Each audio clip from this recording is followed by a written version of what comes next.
Welcome to Luca and Miguel. Enjoy the video. You begin by defining the target and success metric so you know what to optimize. Once done, inspect and clean a representative subset of data, remove duplicates and fix bad types. Next, split data into train/validation/test immediately and choose a simple baseline model to set expectations. You'll run one quick experiment to establish a performance floor, which saves time later. Make sure to log parameters and results so you can compare improvements methodically. You now build out features and train multiple configurations to find what matters. First, transform and scale features and add a few engineered variables that capture domain knowledge. This often beats complex models. Then run a constrained hyperparameter search.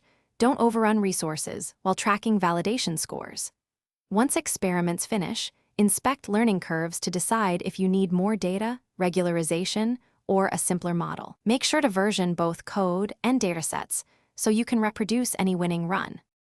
You finalize by evaluating the chosen model against the held-out test set and confirming it meets your success criteria.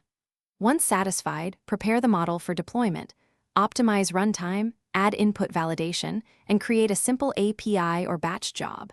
Then deploy to staging and run end-to-end checks before production.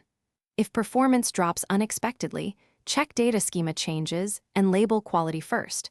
Those are the most common culprits. Retrain on recent, corrected data when necessary.